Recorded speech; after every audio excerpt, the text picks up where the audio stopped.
Nē, šie kadri nav uzņemti nedz augustā, nedz jūlijā, tie ir uzņemti vakar, 13. septembrī.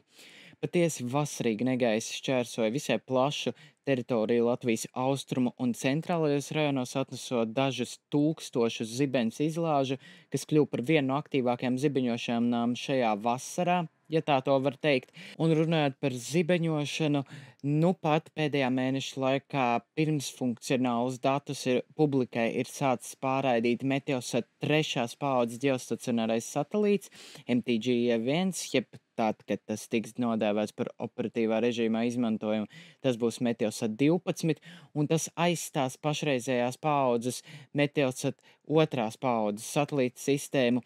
Un uz šīs jaunās paaudzes satelīta sistēmām ir izvietot arī zibens izlāžu sensoru, kas vienotā veidā novēro zibens izlādes virs Eiropas un Āfrikas. Nu, un tad šeit pirmie rezultāti, ko man ir sanācis apstrādāt, un varat redzēt, kā negaisa mākoņi pievakarē, pēcpusdienā un pievakarē izveidojās virs valsts austrumu daļas, tad lēnām virzījās tālāk uz centrālajiem rajoniem un virs centrālās daļas vakarā izveidojās jauna atsevišķa negaisa sistēma, kas pēc tam ļoti, ļoti lēni virzījās, bet principā nekur tālu netika un turpat uz vietas arī izlija un izsīka. Negaisa mākoņi kustējās lēni. Uz jaunās paaudzes satelīta ir izvietots arī tā sauktais fleksiblais kombinētais uzņēmējs, kas aizstās pašreizējās paaudzes MSG Seviri instrumentu.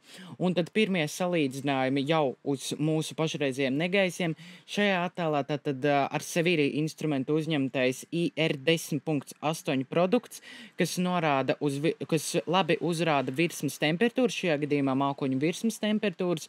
Varat redzēt, sensora izšķirtspēja ir 3 km, tā kā mēs esam tālu no sensora centrālā punkta, kas ir virs ekvatora, tad mums jau šie pikseļi ir izstiepti, līdz ar to mūsu reģionam tas sanāk vairāk 5-6 km pikselis. Bet jebkurā gadījumā varat redzēt, ka to izšķirtspēju un detaļas negaisa mākoņu struktūrai saskatīt ir grūti. Un tad varam pārslēgties uz MTG, jeb Meteosat trešās paaudzes satelītu ar šo fleksiblo kombinēto uzņēmēju, kur šī paša produkta izšķirtspēja ir 1 km pikselim. Un varat redzēt, cik daudz jaunas detaļas tiek atklātas, papildus jaunas detaļas tiek atklātas, varat redzēt krietni labāku mākoņu struktūru, un ņemot vērā, ka šie vēl ir pirmsfunkcionāli dati, tie vēl nedaudz tiks pielaboti, bet jau redzot šos pirmsfunkcionālos produktus, ir skaidrs, ka tuvākajos mēnešos, kad satelīts sāks savu darbu operatīvā režīmā, šis būs milzīgs pienesums gan meteoroloģijas entuziastiem, gan sinoptiķiem, jo šie satelīta dati sniegs tiešām vēl nebijuši informāciju, jeb informācija, kas jau ir bijusi, bet vēl neredzēti augstā kvalitātē no ģeostacionārās orbītas, ierasto 15 minūšu vietā, tagad reizi 10 minūtēs, un vēlāk pēc pāris gadiem jau reizi 2,5 minūtēs.